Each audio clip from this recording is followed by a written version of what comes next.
Ang nakaraan. Sa isang tahimik na kainan, makikitang nakaupo ang ating bida na si Nagi, kasama ang kanyang dating mga kasamahan, sina Van Destar at Nero. Sa halip na seryosong usapan, napuno ng tuwa ang dalawa ng matikman ng masarap na pagkain, halos maluha pa sa sarap. Ngunit sa gitna ng kasayahan, hindi na napigilan ni Nagi ang sarili at diretsyong tinanong ang dalawa, habang nasa dungeon ako ng 1 linggo, kayo naman ay nagpapanggap lang. Naalala ng ating bida ang kanilang kwento. Sa halip na matauhan, mas lalo pang naging makulat sina Van at Nero, desperadong makapasok sa Twilight Wind Guild.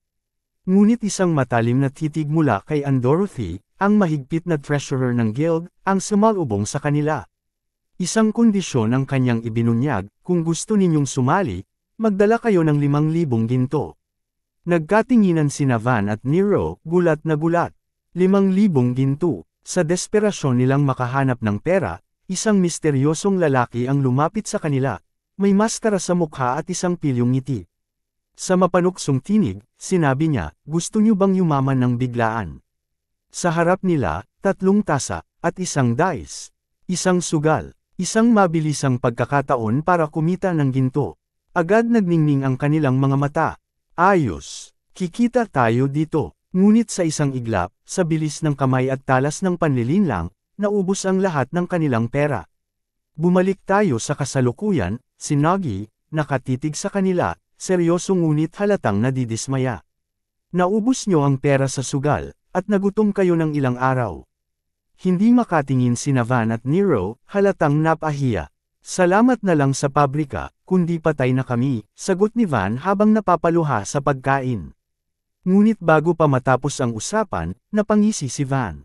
Narinig ko na mismong vice captain ang gustong kumuha sayo sa guild, pero tinanggihan mo. Muling lumabas ang tiwala sa sarili ni Nagi. Tumayo ito, may pilyong ngiti sa labi. Oo, tinanggihan ko iyon, pero sa kung anong paraan, napasali pa rin ako sa guild. Dahil wala ng pera sina Van at Nero, nagpasya silang sumama kay Nagi sa asosasyon ng mga guild upang maghanap ng dungeon na maaaring pasukin para sa ginto. Sa tulong ni Petra, natuklasan nila ang isang espesyal na lugar, ang Gold Rush Dungeon, isang minahan ng mahahalagang mineral. Ngunit nang dumating sila sa dungeon, napansin nilang tahimik ang paligid, walang halimaw, walang panganib. Ipinaliwanag ni Nagi na ang lugar ay nasakop na ng isang grupo at ginagamit bilang mining site. Sa isang minahan sa loob ng dungeon, nadiskubre nila ang napakaraming kumikinang na bughaw na kristal. Habang abala sa pagmimina, biglang lumabas si Gluttony kasama ang kanyang mga asong nilalang upang tumulong. Ngunit sa kagustuhang matapos agad ang trabaho, ginamit ni Van ang kanyang rug explosion, at doon nagsimula ang trahedya. Mula sa guho, unti-unting bumangon ang isang makapangyarihang batong nilalang. Sa paglabas nito, naglabas ito ng kakaibang enerhiya, at mula sa bibig nito, isang gintong sinag ang pumailan lang sa hangin, nagbabadya ng isang matinding laban. Ang pagpapatuloy, makikita ang halimaw, isang batong nilalang na hugis tulad ng isang dinosaur. Nagliliyab ang bibig nito, at ang kakaibang mata nito ay naglalabas ng nakakakilabot na liwanag. Isang malakas na padyak ang pinakawalan nito sa lupa. Sa paglapag ng paa nito, yumanig ang buong paligid, kasabay ng isang malakas na sigaw na umalangaw-ngaw sa loob ng minahan. Walang pag-aalinlangan, sumigaw ang ating bida. Tumakbo kayong lahat. Isang dambuhalang halimaw ang humahabol sa kanila. Sa kabila ng laki nito, nakakagulat ang bilis ng paggalaw nito. Mabilis na tumatakbo ang tatlo. Si Nagi, tahimik at seryoso. Habang nasa unahan, si Van ay kinakabahan tumatakbo ng mabilis sunod sa ating bida. Samantala, sumisigaw si Nero habang tumatakbo. Anong nangyayari? Akala ko ba nalinas na ang piitang ito? Habang tumatakbo, naiiyak si Van. Nagwika ang ating bida, mukhang ang pagsabog na dulot ni Ginoong Van ay nakabukas ng isang nakatagong lugar, sa piitang ito. May seryoso at madilim na ekspresyon si Nagi nang ipaliwanag niya, ang mga nakatagong silid sa isang dungeon ay tinatawag na piitan sa loob ng piitan. Mahirap silang hanapin dahil nakatago ang mga ito, kaya napakabihira nilang matuklasan. Dagdag pa niya, ngunit kung makahanap ka ng isa, madalas itong may dalang bihirang gantimpala. Tumingin si Nagi sa kanyang mga kasamahan at muling nagsalita, sa madaling salita, ito ay isang sitwasyon na malugod na tinatanggap ng mga manlalakbay. Ngunit, hindi para sa atin. Ang tagapagbantay na nagpoprotekta sa nakatagong silid na ito.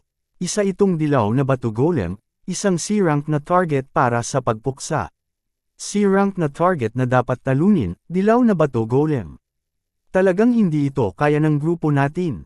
Samantala, mabilis na tumatakbo ang tatlo habang ang dambuhalang batong halimaw ay patuloy na sumusunod sa kanila. Bawat hakbang nito sa lupa ay nagbabasag ng mga bato na nagsisitalunan sa ere. Para silang maliliit na daga na desperadong tumatakas.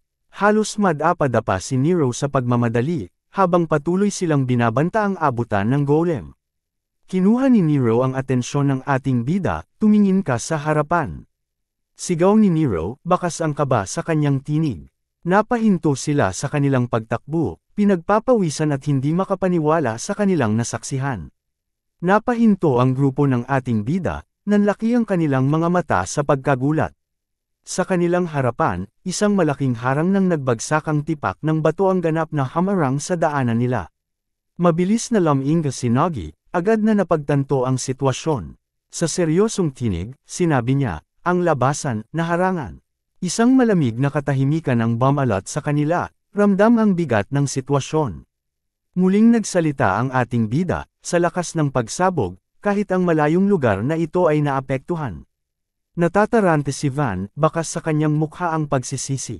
Mahina niyang naitanong, kasalanan ko ba talaga ito? Ngumiti ng bahagya ang ating bida bago sumagot, sabihin na lang natin na ang atake mo, sobrang lakas. Napangiti si Van at masayang sinabi, pinuri ako ng ating pinuno.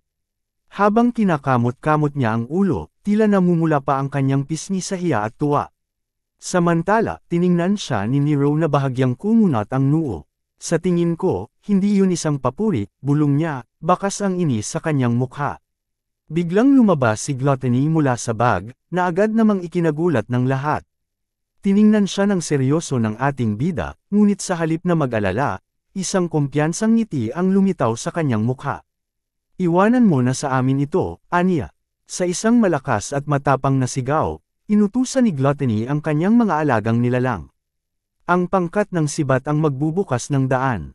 Agad na nagsilabasan mula sa kaluban ang maliliit na asong nilalang, tangan ang kanilang mga piko. Determinado nilang tiningnan ang harang na tipak-tipak na bato, handa ng kumilos. Kasabay ng kanilang pagbagsak sa lupa, umalangaw ang kanilang malalakas na tahol sa buong paligid. Napatanga sina Van at Nero, hindi makapaniwala sa kanilang nasasaksihan. Sila, ang buong grupo ng mga tuta ang lumabas mula sa kaluban. Habang nakanganga sa pagkamangha, patuloy nilang pinagmamasdan ang maliliit na nilalang na masigasig nang nagsimula sa kanilang gawain, unti-unting binubuksan ang daan sa harapan nila. Agad namang pinuri ng ating bida ang ginawa ni Gluttony, hinawakan niya ito sa mukha, habang ang maliit na nilalang ay tila nagpapalamang sa kanyang amo. Ngunit biglang sumeryoso ang tingin ng ating bida, matalim at puno ng determinasyon. Kung ganoon, malinaw na kung ano ang kailangan nating gawin, aniya sa mababang boses. Ibinaba niya ang kamay at tumingin sa harapan. Hanggang sa masigurado natin ang ruta ng pag-atras. Sa di kalayuan, ang kulay kayumangging golem ay nakamasid sa kanila. Nakatayo ito ng di gumagalaw, nakabuka ang malalaking kamay na tila handang sumalakay anumang oras. Napako sa kinatatayuan ng tatlo, ramdam ang bigat ng presensya ng halimaw. Malamig ang tinig ng ating bida nang magsalita, kailangan nating makuha ang atensyon nito. Biglang itinaas ni Van ang kanyang mga kamay, naghanda sa aksyon. Sa seryosong tinig, sinabi niya, ang lahat ng nangyayari ngayon ay dahil sa aking kapalpakan, hayaan mong ako ang umasikaso rito. Agad na tumugon ang ating bida, bakas ang inis sa kanyang boses. Hindi, sobrang delikado yan. Pinagmasdan ng ating bida ang paligid. Napansin niya ang naglalakihang kristal na kumikinang, nagbibigay ng kakaibang liwanag sa minahan.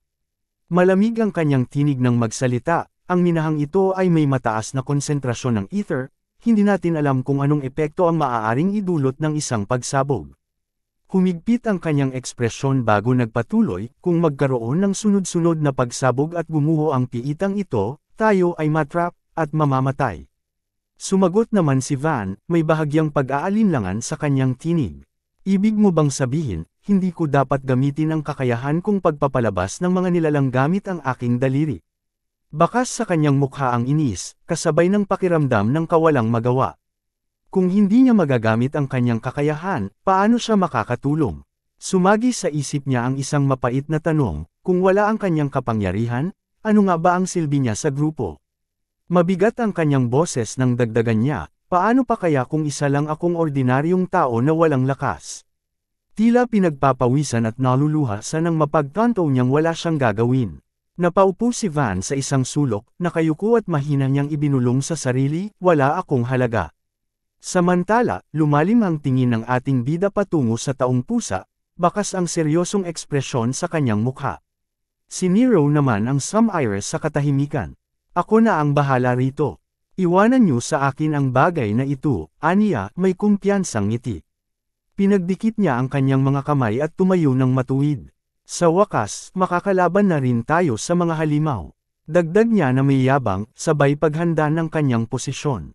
Matagal ko nang inaante ang sandaling ito. Biglang sumugod si Nero patungo sa kalaban, gamit ang kanyang kanang paa upang mabilis na umusad pasulong. Sa isang iglap, naglaho siya sa harapan ni Nagi at Van. Pababagsakin ko agad ito, mariing saad niya. Masaya si Nero habang nasa ere, ang kanyang mga kamay ay kumikilos na parang kay Naruto. Biglang naalala ng ating bida ang isang mahalagang bagay. Agad siyang sumigaw, ang mga fighter ay hindi magandang pantapat sa mga golem. Babala niya, bakas ang kaba sa kanyang mukha. Mula sa itaas, naghanda si Nero. Nilagyan niya ng kahel na aura ang kanyang paa, ang kanyang tingin ay seryosong nakatuon sa halimaw. Sa isang iglap, isang napakalakas na sipa ang pinakawalan niya, nagdulot ito ng matinding liwanag na tumama ng diretsyo sa golem. Kasabay nito, isang malakas na alon ng enerhiya ang lumabas mula sa sipa ni Nero, yumanig sa paligid. Nagulat siya at biglang nakaramdam ng matinding kirot sa kanyang mga paa. Napamiyaw siya sa gulat at natulala sa nangyari. Isang malakas na sigaw ang pinakawalan niya. Masyadong matigas. Daing niya habang hawak-hawak ang kanyang paa, halos mapaiyak sa sakit. Agad na lumapit si Nero kay Van, patalon-talon habang pinipigil ang pagpatak ng luha. Samantala, makikita si Van na tumatakbo ng todo, halos maglupusay sa takot habang hinahabol ng dambuhalang golem. Nero, bakit mo dinala tong halimaw sa akin? Sigaw niya, halos lumipad ang alikabok sa kanyang pagtakbo. Habang hirap siyang nakaluhod at mahigpit na hawak ang kanyang paa, lumapit ang ating bida at may pag-aalalang nagtanong, ayos ka lang ba? Sa kabila ng sakit, ngumiti ito na parang aso at sinagot siya ng bahagyang tawa, ayos lang ako. Mataimtim namang nagtanong ang ating bida, mayroon ka pa bang natatanging kakayahan? Kahit hirap, pilit na tumayo si Nirong at saglit na tumingin kay Nagi bago sumagot, well, ang aking mga natatanging kakayahan ay, ang aking espesyalidad ay atletisismo, at liksi. Biglang sumigaw si Van, halatang naiinis. Maraming beses ko nang sinabi sa'yo, ingot. Hindi yan espesyal na kakayahan. Napailing siya bago muling nagsalita habang patakbong iniiwasan ang golem na mahigpit na humahabol sa kanya. Mula pa noong training camp, alam na nating lahat, si Nero ay walang kahit anong espesyalidad. Wala siyang natatanging talento, pinuno. Napasinghap naman si Nero at napabuntong hininga, ramdam ang hiya sa matalim na sinabi ni Van tungkol sa kanya. Samantala, may madilim na ekspresyon ng ating bida habang malalim na nag-iisip. Napabulong ito sa sarili, sayang, kung mayroon lang siyang angkop na espesyalidad, maaari sana siyang maging kapaki-pakinabang. Ang mga espesyal na kakayahan. Kailangang magkaroon ng espesyalidad, ang mga manlalakbay upang magamit ng buong buo ang kanilang kakayahan. Tulad ng Poy, ni Baby Agnesa at basahan na nilalang, ni Ginoong Van. Habang bumabalik sa ulirat si Nagi, napansin niyang si Van ay kasalukuyang binubugbog ng halimaw. Nang lumingon siya kay Nero, nakita niyang nakangiti ito, kahit halatang kinakabahan. Sa kabila ng sitwasyon, ngumiti si Nagi at sinabing, ayos lang. Pilit niyang pinalalakas ang loob ni Nero. Ang mga pisikal na kakayahan mo, Nero Nim, ay halos kapantay ng mga espesyalidad. Ngunit kahit narinig niya ito, malungkot pa rin ang ekspresyon ni Nero habang nakatingin sa ating bida. Pero, hindi ito malaking tulong, sagot niya ng may bahagyang panghihinayang. Natahimik si Nagi, malalim na nag-isip. Sa huli, isang bagay lang ang sumagi sa kanyang isipan. Sa huli, ang tanging maaasahan ko ay ang aking abilidad sa espada na ginamit ko noon. Muling bumalik sa kanyang alaala ang kanilang pagpasok sa dungeon noon, ang laban nilang halos ikapahamak nila, at ang halimaw na kanilang napaslang. Mula roon, isang bagay ang kanilang natanggap. Habang tinitingnan ito, napatanong si Nines, isa ba itong relic? Sabay na pamangha, wow! Ang tatlo ay nakatitig dito, tila namamangha sa kakaibang aura na nilalabas nito, isang malamlam na kislap na may bahid ng pulang kulay. Dagdag pa ni Nines, kahit na hindi ito isang relikyang may mataas na halaga, mukhang medyo kapaki-pakinabang ito. Biglang sumingit si Mom. Anong dapat nating gawin? Dapat ba natin itong ibenta at hatiin ang tubo? Nahihiya man, naglakas loob si Nines at nagwika, maaari ko ba itong kunin? Gusto ko ang disenyo nito. Pinagmasdan niya ito ng mabuti bago muling magsalita. Itim ito, at siguradong magmumukhang maganda sa baywang ko. Biglang ngumisi si Agnisa, at isang madilim na ekspresyon ang lumitaw sa kanyang mukha habang nakatalikod. Tatanungin ko lang, para sigurado. Dahan-dahan, siyang humarap, ang kanyang titig ay matalim at nakakapanindig balahibo habang nakatutok kay Nines. Sa malamig at nakakatakot na boses, sinabi niya, sana naman, hindi ang isang walang silbing tao na wala namang ginawa sa dungeon na ito ang may balak kunin ito. Napaupo na lang si Nines sa matinding hiya, hindi mapigilan ang pagluha sa harap ng mapanghusgang mga mata. Agad namang lumapit si Mom, pilit siyang pinapakalmang sinabi, magising ka nga, Ma. Ang maaari mo lang gamitin ay ang Elizabeth Robust naman. Masayang pinagmamasdan ni Agnisa ang itim na espada, isang ngiti ang namutawi sa kanyang labi habang maingat niya itong inoobserbahan. Maya-maya, lumingon siya sa dalawa, seryoso ang ekspresyon habang hinahaplos ang matalim na gilid ng espada. Sa matigas ngunit mahinahong tinig, nagtanong siya kung sang-ayon ba ang lahat. Saglit siyang huminto bago dahan-daw ang lumapit sa ating bida. Ibibigay ko ang espadang ito kay Nagi. Gamit ang parehong kamay, iniabot niya ang espada. Napatingin si Nagi rito, hindi makapaniwala sa inaasahang alok ni Agnisa. Sa sandaling iyon, tila nagliliwanag si baby girl, at may matamis na ngiti siyang ipinukol sa ating bida. Sa malambing ngunit matatag na tinig, sinabi niya, marami sa iyong mga sandata ang nasira sa pagsupil na ito. Muli niyang inilahad ang espada kay Nagi, worry ipinapasa rito ang isang bagay na may malalim na kahulugan. Pinagmasdan ito ni Nagi, iniisip sa sarili. Isa itong espada na napapalibutan ng pulang usok. Kahit isa itong relikyang mababa ang ranggo, ang mga relikya ay orihinal na kagamitan na ginagamit ng mga manlalakbay. Ito ang relikya bilang 444. Bihirang antas. Espada ng mga patay Gedeth. Walang sinabi ang mga sandatang nabibili sa tindahan kumpara rito. Sa lakas ng relikyang ito at sa aking teknik sa espada, may posibilidad akong mapabagsak ang golem. Dahan-dahan niyang hinawakan ang espada mula sa kaluban, mahigpit ang kanyang pagkakapit dito. Sa isip niya, ang problema ay ang oras ng paghahanda.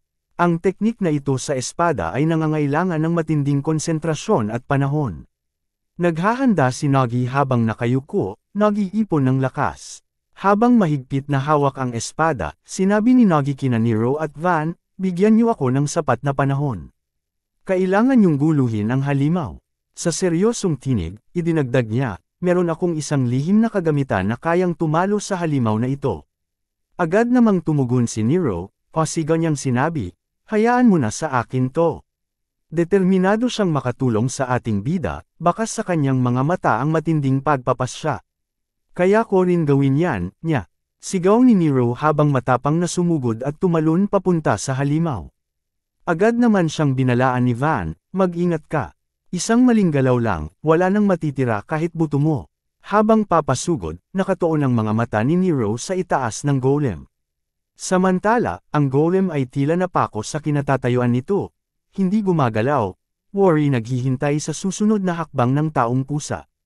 Huminto si Nero at pang-post at sinabi sa sarili na, wala akong sapat na lakas upang batasin ang depensa ng golem, pero makikitang itinaas ng golem ang kanang braso, Bamuelo, at unti-unting lumakas ang ihip ng hangin habang inihahanda nito ang matinding pag-atake. Tuluyan nitong pinakawala ng isang napakalakas na hampas patungo kay Nero, tila isang maliit na nilalang lamang sa harap ng dambuhalang kamay ng golem. Ang presyon ng hangin mula sa atake ay nakakapanindig balahibo. Ngunit sa kabila nito, walang bakas ng kaba sa mukha ni Nero. Nakatayo lamang siya, tila inaabangan ang paparating na hampas. Mabilis na tumalon si Nero sa ibabaw ng mga braso, ang bilis at liksi nito agad itong nakapunta sa itaas ng balikat ng halimaw. Nagulat ang golem at napatingin sa kanyang likuran, tila hindi makapaniwala sa nangyari. Samantala, isang kumpiyansang ngiti ang sumilay sa labi ni Nero. Buong tiwala ako na madali ko lang matatakbuhan at maililagan ang mga atake nito, aniya habang nakamasid sa bawat galaw ng golem. Gayunpaman, hindi nagpatinag ang golem. Muli itong bumwelo, at sa pagkakataong ito, mas matalim ang tingin nito.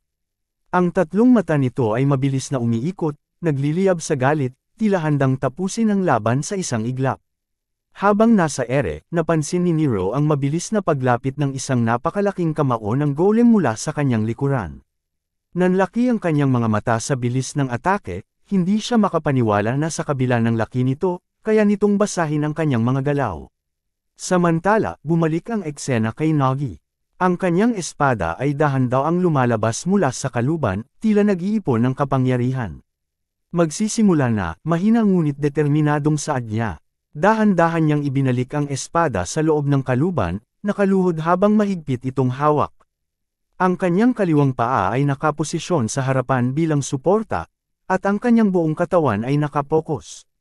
Pumikit siya ng time, huminga ng malalim, at nagsimulang ipunan ang kanyang lakas. Sa mabilis na paggalaw ni Nero, muli niyang nailegan ang atake ng golem. Tumalon siya palayo at mabilis na gamulong paarap, bago tumakbo patungo sa likuran ng halimaw. Napasinghap ang golem, halatang naiinis na ito sa ginagawa ni Nero.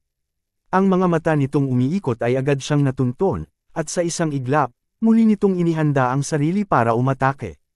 Habang patuloy sa pag-iwas, lumingon si Nero kay Van at may kumpiyansang sinabi, "Kung hindi mo magawa kahit ito, hindi ka karapat-dapat tawaging isang manlalakbay, niya." Samantala, hindi nagpatinag ang halimaw at walang patid sa pagsalakay. Mga tipak ng bato ang nagliparan mula sa lupa dahil sa lakas ng mga hampas nito. Sa kabilang banda, si Van ay tahimik na nakamasid sa galaw ni Nero. Napanganga siya sa gulat. Ang bilis niya, bulong niya sa sarili. Ngunit kasabay nito, dama rin niya ang inis. Nagngingit-ngit ang ngipin niya at mariing sinabi, mukhang nag-e-enjoy na naman siya, tulad noong nasa training camp. Alam niyang hindi na siya maaaring manatiling nakatayo lamang. Kailangan niyang kumilos. Sa sumunod na sandali, agad siyang lumingon kay Nagi. Sa mata nito ay may halong kaba at pag-asa, saka siya sumigaw, "Pinuno, gumawa ka na ng paraan, agad-agad."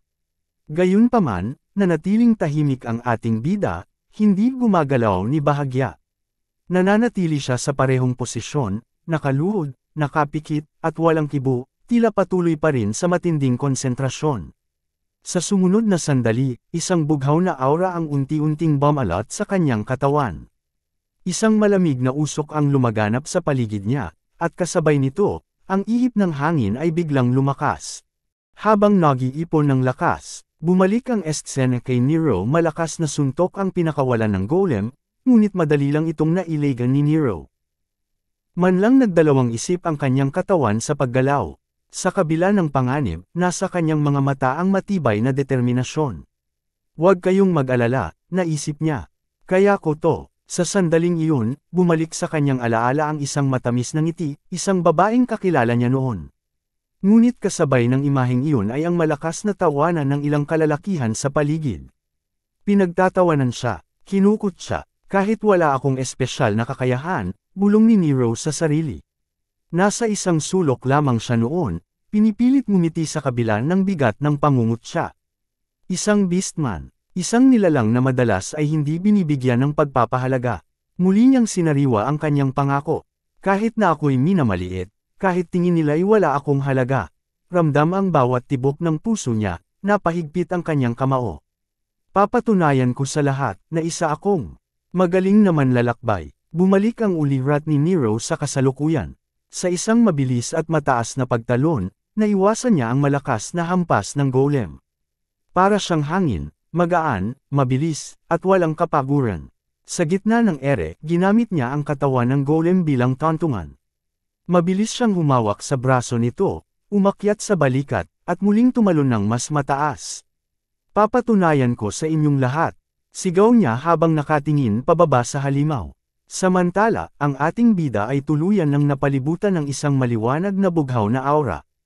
Ang presensya nito ay nagdulot ng kakaibang sigla sa paligid. Mahigpit niyang hinawakan ang espada, ang kanyang mga mata ay matalim na nakatingin sa kanyang harapan. Ito na iyon, bulong niya sa sarili. Sa sandaling iyon, muling bumalik sa kanya ang pakiramdam na naranasan niya noong nasa dungeon sila ng mga zombie, ang pakiramdam ng dalisay na kapangyarihan. Mula sa kanyang espada at kaluban, isang nakakasilaw na liwanag ang lumabas. Isang bughaw na enerhiya ang bumalot sa kanyang buong katawan. Ito ang pakiramdam ng kakayahang humiwol ng kahit anong bagay. Mula sa ibaba, si Van ay nag-aalalang sumigaw, "Maghintay ka lang sandali." Pinaalalahanan ni Van si Nero, "Bilisan mo. Sa likod mo." Habang nakatayo si Nero at nakaharap sa kanila. Sa likod niya isang atake mula sa taas ang ginamit ng halimaw. Ang kanyang buntot ay iniangat para ihampas kay Nero. Nagulat si Nero at napalingon at hindi niya inaasahan ang mabilis na pag-atake nito. Ang ating bida ay tila natigilan ng kaunti, ngunit hindi natinag at nagpatuloy. Mabilis niyang inilagay ang kanyang mga braso sa harapan upang salagin ang paparating na hampas ng halimaw. Ngunit sa sobrang lakas nito, napaatras siya. Ang kanyang katawan ay tumilapon sa ere. Samantala, si Nagi ay hindi natinag. Tahimik at seryoso siyang nakatingin sa golem, walang bakas ng emosyon sa kanyang mukha. Sa isang iglap, ang aura ng ating bida ay tila nagbabago. Sa matalim niyang tingin, handa na siyang umatake. Ang presensya ng ating bida ay nag-iba, isang matinding determinasyon ang bumalot sa kanyang buong katawan. Agad na pumosisyon si Nagi, bahagyang ibinaba ang kanyang tindig habang ang kanyang mga binti ay naglalabas ng nakakakilabot na lilang aura. Ramdam ang bigat ng kanyang enerhiya sa paligid. Dahan-dahan niyang hinugot ang kanyang espada mula sa kaluban. Ang kanyang mga ngipin ay nagnitngitan sa matinding puwersang kanyang pinipigilan. Buong lakas niyang ibinuhos ang kanyang enerhiya sa isang mabilis na pag-atake. Slash! Isang nakapangangilabot na bugzo ng hangin at liwanag ang lumabas mula sa kanyang espada. Tila isang bumukadkad na bulaklak na may lilang liwanag, ang kanyang atake ay dumaluyong patungo sa golem. Hindi ito nagawang makaiwas. Sa isang iglap, tumama ang pag-atake ni Nagi sa katawan ng halimaw. Boom! Isang napakalakas na pagsabog ang yumanig sa paligid. Ang hangin ay umikot sa paligid ng halimaw, kasama ang abo at alabok na bumalot sa buong lugar. Habang unti-unting lumulubog ang usok, si Van at si Nagi ay nakatayo, tahimik na pinagmamasdan kung ano ang nangyari sa golem matapos ang makapangyarihang atakeng iyon. Nagulat si Van, nauutol na tumingin sa ating bida. "Aming pinuno, paano mo nagawa iyon?" Nakakamangha, ngunit agad siyang naging seryoso at sinabi, "Ang halimaw na iyon ay..." Napalingon naman ang ating bida, na sa kanyang akala ay hindi pa tuluyang patay ang kalaban. Isang malamig na pakiramdam ang damaloy sa kanyang katawan, kinabahan siya at bahagyang napaatras. Si Van naman ay hindi maalis ang tingin sa direksyon ng golem. Ang kanyang katawan ay bahagyang nanginginig, pinagpapawisan habang ang kanyang mga mata ay hindi moari kung nasa sabik o takot sa kanyang nasal ayan. Bigla siyang napalunok, bago mahina ngunit matigas na nagsalita, "Wala na siya." Hanggang dito na muna mga kazens ang ating kwento tungkol sa ating bida na si Nagi. Sana ay nagustuhan po ninyo. Sana po ay huwag kalimutang mag-subscribe sa ating channel, i-like at i-share ang ating video. Lubos po kaming nagpapasalamat sa inyong walang sawang suporta.